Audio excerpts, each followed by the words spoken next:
Year: 1855, Paris. During renovations, Haussmann discovered a network of tunnels, old stone foundations of unknown origin. In the middle of the 19th century, Paris was a city pressed inward on itself. Streets wound narrowly between tall, aging buildings, their upper floors leaning toward one another as if sharing weight. Sunlight struggled to reach the ground. Movement was slow, uneven, and crowded. People lived densely, often several families within spaces never designed to hold them. Waste accumulated faster than it could be removed. Water flowed where it should not, and failed to flow where it was needed. The city functioned, but it did so under strain, its surface animated by life, while its foundations absorbed the consequences. When the decision was made to transform Paris, the change did not begin with facades or monuments. It began with cuts. Streets were opened, not widened gently but broken apart entirely. Whole blocks were demolished. The ground that had carried centuries of habitation was exposed in long, raw sections. As paving stones and compacted earth were lifted away, the city revealed something unexpected beneath its surface. Space opened downward, not voids left by recent collapse, but formed interiors. Passages, walls of stone, foundations broader and deeper than the buildings that had rested above them. These were not isolated cavities. As excavation advanced, similar features appeared again and again. Workers encountered vaulted ceilings where they expected soil. They struck stonework laid in deliberate courses, not rubble pressed together by chance. In places, the depth extended well below what was required for new construction. The ground did not simply give way. It unfolded into layers that suggested prior planning and effort. The initial reactions were practical rather than interpretive. Work continued. Measurements were taken. Obstructions were noted and cleared or incorporated as needed. The priority was progress, not pause. Yet, the presence of these underground structures introduced a quiet discrepancy. Paris was not only being rebuilt, it was being opened. And what emerged from beneath did not always align neatly with the story of the city as it was commonly told. The familiar narrative described Paris as a city shaped by medieval growth and early modern adjustment, its layers visible in streets and facades. What lay below those layers was less frequently discussed. The excavations forced attention downward, even if only briefly. Stone walls without clear attribution, foundations extending beyond the footprints of known buildings, spaces that did not correspond to any contemporary map surfaced, and then disappeared again as construction advanced. No announcement accompanied these discoveries. No formal declaration reframed the project. The city moved forward, and the underground receded once more, sealed beneath new boulevards and modern infrastructure. Yet the moment lingered, suspended between observation and explanation. If these structures were there, they had been built. If they had been built, they belonged to a phase of the city's life, not immediately visible at the surface. The question did not demand urgency, but it remained open, unaddressed. To which period did these buried forms belong, and what role had they once played in the functioning of the city? The official account of the transformation of Paris provides a clear and confident framework for understanding these years. By the middle of the 19th century, France was undergoing rapid political, economic, and social change. Industrialization was altering patterns of work and movement. Urban populations were growing. Cities faced pressures that older layouts struggled to accommodate. Paris, as the capital, concentrated these pressures intensely. Congestion, disease, and the difficulty of controlling unrest were widely recognized problems. Into this context stepped Georges-Eugène Haussmann, appointed with broad authority to reorganize the city. His mandate was explicit and practical. Paris needed wider streets to improve circulation, both for commerce and for military movement. It needed modern sewage and water systems to address public health. It required open spaces and clear lines of sight to reduce the density that had contributed to repeated crises. The project was not conceived as archaeological inquiry, but as administrative reform on an unprecedented scale.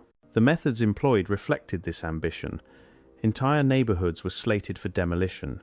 New boulevards cut through the existing fabric, disregarding older property lines and patterns. Construction followed standardized plans, coordinated by engineers and overseen by centralized authority. Beneath the visible transformation, extensive underground work was carried out to install sewers, water conduits, and foundations capable of supporting new structures. The scale of the operation was vast, involving thousands of workers and years of continuous effort. Within this framework, encounters with older underground structures were treated as logistical matters. They were obstacles to be managed, spaces to be stabilized, cleared, or integrated. The records emphasize efficiency and outcome. They document costs, timelines, and technical specifications for new systems. The focus remains fixed on what was being built, not on what was uncovered along the way. Where earlier stonework intersected with new plans, it was adapted to the requirements of the moment. The historical narrative that emerges from these records is coherent and purposeful. Paris was transformed from a congested, unhealthy city into a modern capital defined by broad avenues and improved infrastructure. The success of the project is measured in visibility. The boulevards remain, the sewer system functions, the city's image was reshaped decisively. Within this account, there is little space for extended reflection on what lay beneath the old streets before they were opened. The underground appears primarily as a site for new engineering rather than as a subject of historical inquiry. Older structures, when encountered, are absorbed into the process without becoming central to its story. This does not invalidate the official history, it clarifies its priorities. The transformation of Paris was driven by forward-looking objectives, and its documentation reflects that orientation. Yet the act of rebuilding necessarily involved excavation, and excavation briefly revealed layers that belonged to earlier phases of the city's existence. Those layers did not alter the direction of the project, but they complicate the simplicity of its surface narrative. Paris was rebuilt decisively, according to plan. At the same time, it was opened, momentarily, from below.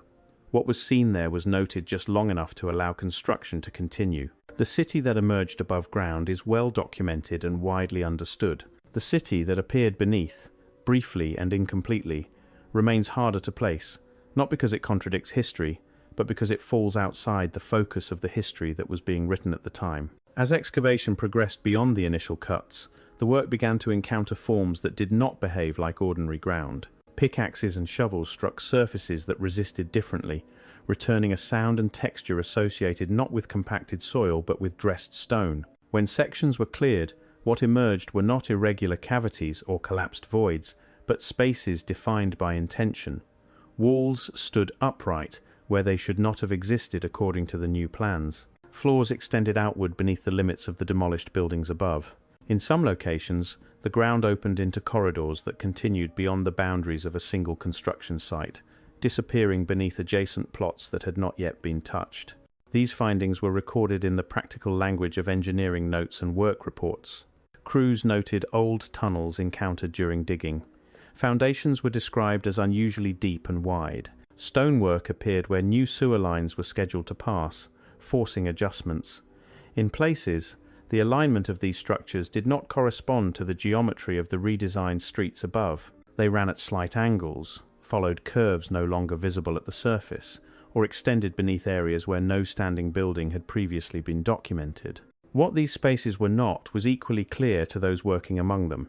They did not match the form of the new sewer system being constructed at the same time. Haussmann's conduits were designed with standardized profiles, predictable gradients, and consistent masonry. The older structures differed in proportion and finish. They were not improvised channels for waste or water, nor did they resemble the foundations of 19th century buildings, which typically extended only as far as necessary to support loads above. These foundations were often broader, deeper, and disconnected from the structures that had recently stood over them. The distinction lay in geometry. The stonework followed coherent patterns. Walls met at deliberate angles. Vaults distributed weight through curves rather than through mass alone. The depth at which these features appeared suggested planning for long-term stability rather than temporary support. They occupied a layer below the everyday workings of the city, a stratum shaped before the surface had taken its modern form. As more of these elements were uncovered, a pattern began to emerge. They were not isolated anomalies. Similar features appeared in different districts, sometimes separated by considerable distance. The repetition of form and depth suggested a common approach to construction, even if the purpose remained unclear. These were not the accidental remnants of collapse or the byproducts of erosion. They were built spaces, placed deliberately beneath the city. The questions that followed were inevitable. even if they were not pursued formally. If these structures were there, someone had invested the labor and resources to create them. If they were not part of the known phases of modern construction, they belonged to an earlier logic of urban organization. The work of transformation continued without pause, but beneath that momentum lay an unresolved presence. Who had built these underground forms? At what moment in the city's history, and for what function were they intended? When attention shifts from discovery to structure, the character of these underground spaces becomes more distinct. Their architecture did not resemble temporary works or ad hoc excavations. Thick stone walls indicated an understanding of load-bearing requirements. They were designed to hold back earth and support weight above, not merely to define boundaries. The stone itself was laid in courses that suggested careful planning and skilled labor. Mortar joints were consistent, indicating control over materials and technique. Above these walls, vaulted ceilings appeared repeatedly. The vault is not an arbitrary choice. It is a solution developed to manage compression, to distribute forces laterally and downward. Its presence implies an intention to create spaces that could endure pressure over time. Vaults require precise shaping and alignment. They are not produced casually, nor are they necessary for simple drainage. Their use here points toward functions that demanded durability and stability. The corridors connecting these spaces added another layer of complexity. Rather than terminating abruptly, many passages continued beyond the immediate excavation. They suggested connectivity, a network rather than a single chamber. The width and height of these corridors varied, but their proportions were consistent enough to imply standardization. They were sized for movement, not merely for access to utilities. This continuity distinguished them from the newer sewer lines, which followed calculated gradients and were clearly mapped within the framework of the renovation. Comparisons with other European underground infrastructures of the same period reinforce this distinction. 19th century sewer systems, including those constructed in Paris itself during the renovation, were products of contemporary engineering priorities. They were designed for sanitation, efficiency, and integration with surface planning. Their construction was documented extensively, their forms standardized. The older structures uncovered during excavation did not fit this profile. They belonged to a different category, one that intersected with the ground in ways not accounted for by the renovation plans. What stands out is not a contradiction, but a layering. The new infrastructure was laid alongside or through older forms, adapting to them when necessary. The renovation did not erase these underground elements entirely. It incorporated or sealed them as circumstances required. Their presence influenced engineering decisions even as their origins remained unaddressed. The physical requirements implied by these structures are significant. Building underground, with stone demands careful assessment of soil conditions, groundwater, and long-term stability. It requires planning at a scale beyond individual buildings. These were not solutions devised on the spot. They reflect an organized approach to subterranean construction, one that treated the underground as a functional domain rather than as an afterthought. Yet despite their evident complexity, these features occupy a marginal position in the historical record. They appear in notes and reports as encountered conditions, not as subjects of inquiry. Their technical sophistication is implicit rather than analyzed. They are acknowledged just long enough to allow work to proceed. This is where the narrative begins to fracture slightly. The transformation of Paris is presented as a forward-looking project, rooted firmly in the needs and knowledge of the 19th century. The underground spaces uncovered during that process suggest continuity with earlier practices that are less clearly defined. They do not disrupt the overall story, but they introduce a depth that the surface narrative does not fully explore. The city continued to be reshaped. Boulevards replaced alleys, new sewers carried waste efficiently. Above ground, Paris emerged as a symbol of modern urban order. Below ground, traces of another order remained, partially revealed and then set aside. The questions they raise are simple in form and persistent in nature. Who built them? When were they constructed? And what role did they once play in the life of the city? As the works extended beyond isolated streets and into entire districts, the character of what lay beneath Paris began to register as something broader than coincidence. Excavations in one quarter revealed stone corridors, while similar forms emerged kilometers away under a different project, carried out by separate crews at different moments. These were not singular encounters that could be dismissed as local peculiarities. They appeared across the city, recurring often enough to suggest continuity. Reports from engineers working on distant boulevards described encountering underground passages at comparable depths with similar construction methods and proportions. The repetition itself became a fact, even if its meaning remained undefined.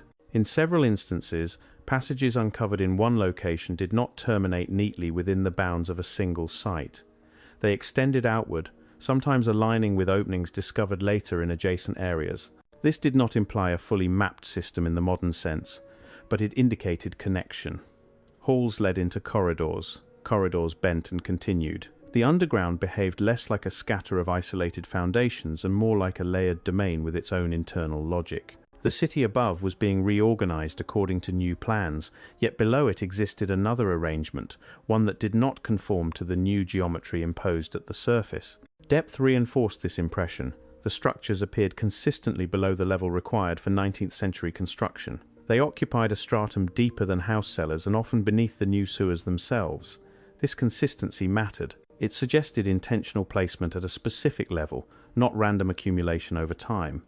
If these spaces had been produced piecemeal by different builders in different eras, greater variation would be expected. Instead, their vertical position remained remarkably stable across locations. Equally telling was their relationship to the new maps of Paris. Haussmann's plans redrew the city with precision, establishing axes, alignments, and standardized dimensions. The underground structures did not always follow these lines. They crossed beneath new streets at angles that reflected older orientations, ignoring the rational grid imposed above. In doing so, they revealed the limits of the new order's reach. The surface could be redrawn, but the underground resisted complete realignment without significant effort. The scale of what was encountered shifted perception from anomaly to system. A single buried chamber might be explained as the remnant of a forgotten building. A network of passages across multiple districts required a different explanation. It implied planning beyond the level of individual property owners. It suggested coordination, perhaps municipal, perhaps institutional, undertaken at a time when the city's priorities were organized differently. And yet, the renovation advanced without attempting to reconstruct this system in full. Engineers responded pragmatically. Where passages interfered with new works, they were reinforced, diverted, or sealed. Where they did not, they were left undisturbed. The underground network, whatever its extent, was never fully exposed at once. It remained fragmented by the very process that revealed it, glimpsed in sections rather than as a whole. This fragmentation shaped how it was understood. Without a comprehensive survey, the underground remained a collection of encounters rather than a mapped entity. Each discovery was treated as local, even as their similarities accumulated. The absence of a unifying plan did not negate the possibility of one having existed. It simply reflected the priorities of the renovation, which were directed toward the future rather than toward the integration of past systems. The question of scale thus becomes one of perception. From the standpoint of construction management, each underground encounter was a problem to solve. From the standpoint of the city, as a historical organism, the repetition of these encounters suggests a layer of organization that once functioned across space, now occupied by modern Paris. The renovation did not create this layer, but it revealed enough of it to indicate that it was not accidental. Beneath the boulevards, beneath the sewers, beneath the foundations of new buildings, the city rested on something older, arranged according to principles no longer visible at the surface. The works of the 19th century did not erase this underlying structure. They built across it, adapting where necessary, leaving much of it intact but inaccessible. Paris continued to rise, while beneath it a network persisted, partially known and largely unexamined. Understanding that network requires turning from geometry to material, from alignment to substance. To ask what Paris was built upon is to ask what kind of ground could support such layered construction. The answer lies not only in engineering decisions, but in the geology of the city itself. Paris stands on limestone, a material that has shaped its architecture both above and below ground. This stone, quarried for centuries, provided the raw material for walls, cathedrals, and foundations. It also shaped the underground through extraction, leaving voids that would later be encountered by builders and engineers. Limestone in the Paris basin is relatively soft when freshly cut, hardening over time as it dries. This property made it suitable for carving and shaping, but it also demanded careful planning when used underground. Quarries followed specific strata, leaving behind chambers and galleries. These spaces, however, differ in character from the architectural forms uncovered during the renovation. Quarry walls are typically irregular, their shapes determined by extraction rather than by geometry. Pillars are left in place to support the roof, not constructed as deliberate architectural elements. The underground structures encountered beneath Paris often exhibited different qualities. Walls were vertical and dressed. Surfaces showed signs of tooling consistent with construction rather than extraction. Vaults were built, not left behind. The distinction between quarry and foundation is clear in such cases. One is the negative space left by removal. The other is the positive space created by assembly. The latter implies intention beyond material procurement. The stone itself carried marks of that intention. Blocks were cut to size, fitted together, and bonded with mortar. Courses followed regular patterns. These features are not required for quarry stability, but they are essential for architectural integrity. They indicate that limestone was not only taken from the ground, but returned to it in constructed form, creating spaces meant to endure pressure and time. This dual use of stone complicates the underground landscape. Quarries created voids, architecture created enclosed spaces. Over centuries, these domains could overlap, with built structures intersecting or repurposing older extraction sites. The renovation encountered the result of this long interaction, a subsurface shaped by both geology and human design. What remains uncertain is how much of what was found belonged to each category. The records do not always distinguish clearly between quarry remnants and constructed foundations. In some cases, the difference was obvious, in others, less so. This ambiguity further obscured the picture, allowing diverse features to be grouped together under the practical heading of underground obstacles. The limestone beneath Paris thus served as both resource and support, shaping the city's visible and invisible forms. It allowed deep construction, but it also demanded respect for stability. The existence of extensive underground architecture suggests that at some point this balance was managed deliberately, with knowledge of material behavior and long-term consequences. Paris today rests on this layered foundation, geological and architectural intertwined. The renovation of the 19th century reorganized the surface decisively, but it did not rewrite the ground itself. The stone remains, carrying traces of extraction, construction, and reuse. To walk the modern city is to move across these layers without sensing their complexity, supported by a ground that has been shaped repeatedly, according to needs and logics that have not all been preserved in the record. The question of what Paris was built on is therefore not simply geological, it is historical. It asks how material, labor, and design converged below ground long before the boulevards defined the city's image. And it leaves open the possibility that the underground, far from being incidental, was once an active domain of urban life, structured enough to endure even as the city above it was remade. What becomes increasingly apparent when the renovation records are examined closely is not what they contain, but what they do not. There is no comprehensive plan that maps the older underground spaces as a unified system. No document assembles the scattered encounters into a single drawing that shows how passages, chambers, and foundations relate to one another across the city. Engineers noted what they met at specific sites, but those notes remain local, attached to projects rather than integrated into an overarching survey. The underground appears in fragments, never as a whole. Equally absent is a clear chronology. The records do not establish when these underground structures were first constructed. They are encountered during 19th century works, but that moment marks exposure, not origin. There are no dated inscriptions, no contracts preserved that assign them to a known building campaign, no references that anchor them firmly to a particular century. Without such markers, they float temporarily beneath the city, acknowledged but not placed within a linear sequence of development. Descriptions of original function are also missing. The documents do not explain why these spaces existed or what activities they supported. They are not labeled as storage, infrastructure, or defense. They are encountered as physical facts, not as remnants of a documented purpose. Once their immediate impact on construction is resolved, attention moves on. Their role in the life of earlier Paris remains undefined, not because it was denied, but because it was not recorded. What does appear consistently, however, are observations about form and stability. The underground structures are described as capable of bearing load. Their walls are thick enough to resist pressure, Their vaults distribute weight efficiently. These are not incidental qualities. They indicate design choices oriented toward endurance. Geometry repeats across sites, suggesting standardization rather than improvisation. Corridors align with corridors, depths recur.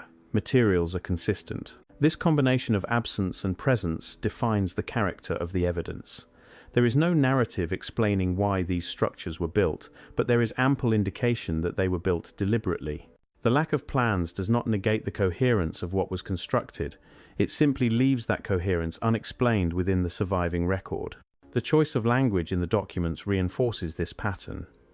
Terms such as not recorded or not noted appear where modern readers might expect elaboration. These phrases signal the limits of administrative attention rather than an active decision to suppress information. The renovation had priorities. Mapping every pre-existing underground feature was not among them. What mattered was whether a structure interfered with new works. If it did not, it passed into the background of the process. This absence shapes interpretation. Without drawings, dates, or functions, the underground resists easy classification. It cannot be assigned confidently to a single period or purpose. It exists as a layer of construction whose logic is visible but whose context is incomplete.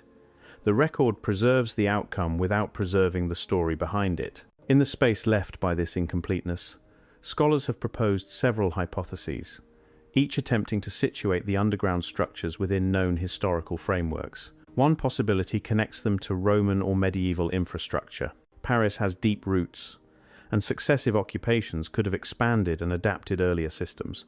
This hypothesis benefits from continuity. It aligns with the known presence of Roman construction and medieval adaptation. Its limitation lies in scale and consistency. The uniform depths and repeated geometries observed during the renovation do not always correspond neatly with what is documented from those periods. Another interpretation views the underground as part of extraction and storage systems associated with limestone quarrying. The Paris basin was mined extensively, and quarries left behind networks of galleries. Over time, some of these spaces may have been reinforced, repurposed, or enclosed. This hypothesis explains the material continuity and the presence of stonework below ground. Its weakness is architectural. Quarry spaces typically prioritize removal rather than enclosure. The presence of built vaults and finished walls suggests a purpose beyond extraction alone. A third hypothesis considers the underground as foundations for structures that no longer exist.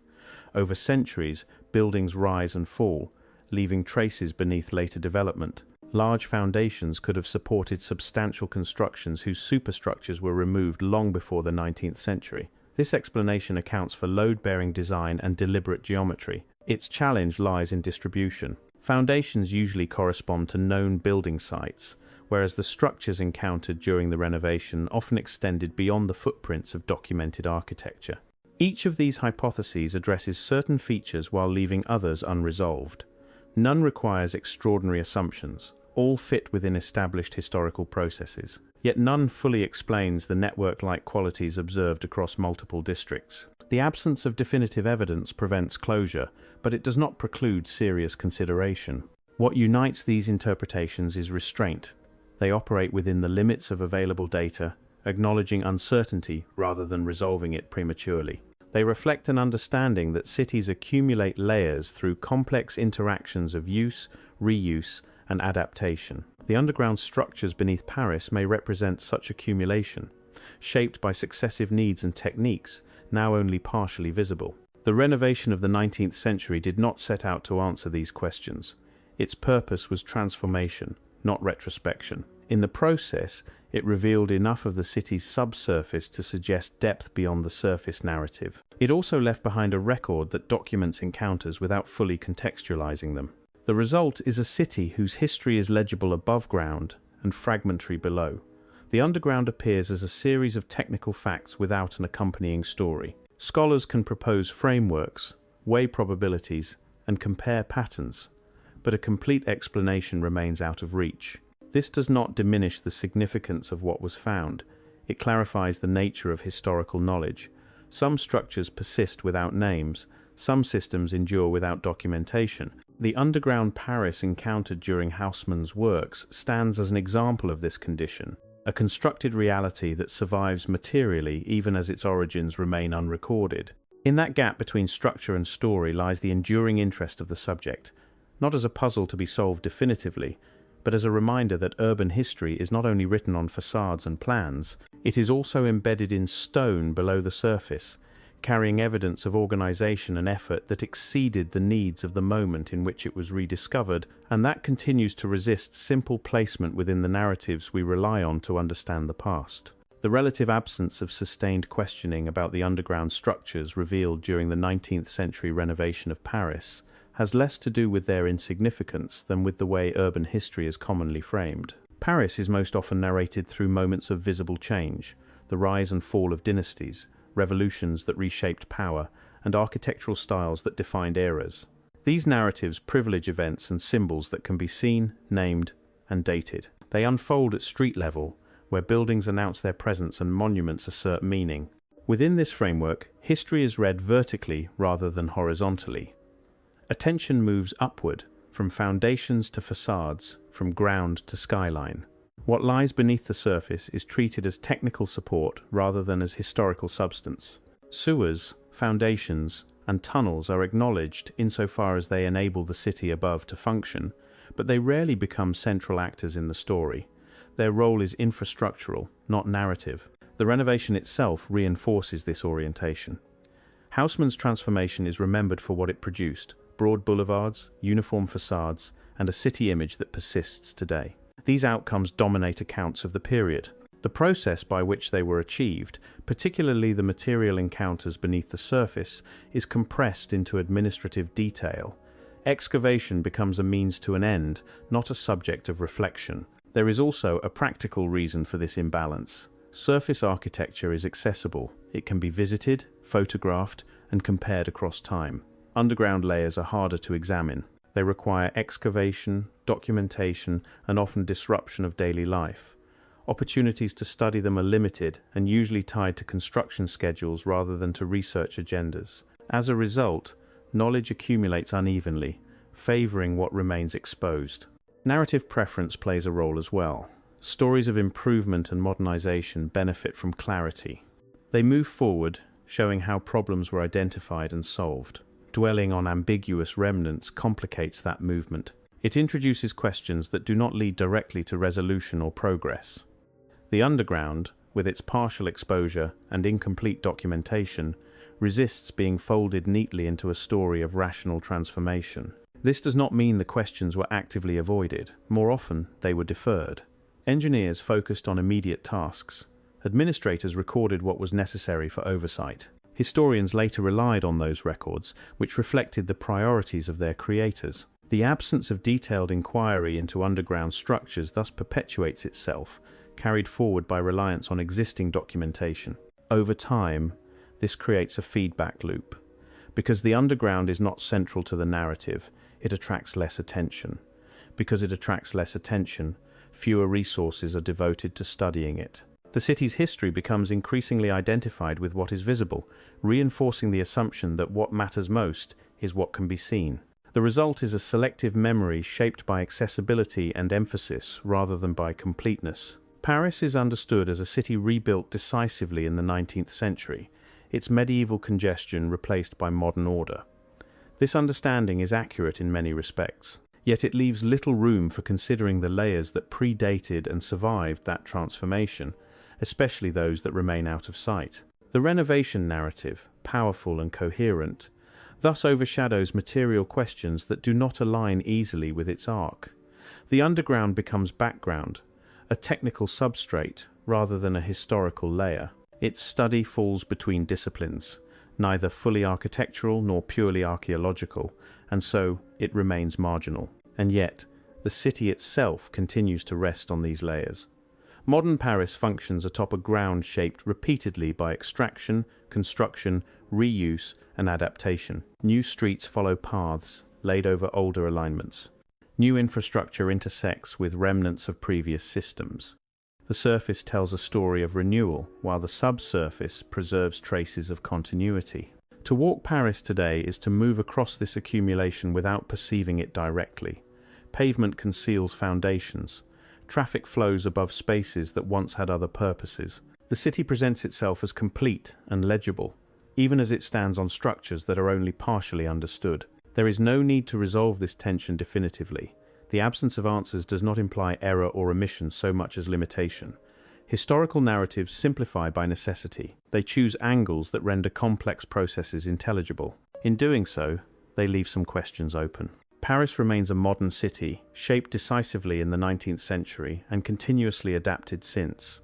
Its boulevards and buildings are real and enduring. Beneath them, older layers persist, sometimes integrated, sometimes sealed away. The city exists simultaneously as what is seen and what is carried unseen. The open question is not accusatory, it is reflective. It does not ask for a single explanation, but for awareness. As the city continues to evolve, building new layers atop old ones, it invites a quiet reconsideration. Are we living in a city that was built anew, or in a city that was placed carefully on top of structures whose names, functions, and histories we have not yet fully learned to recognize?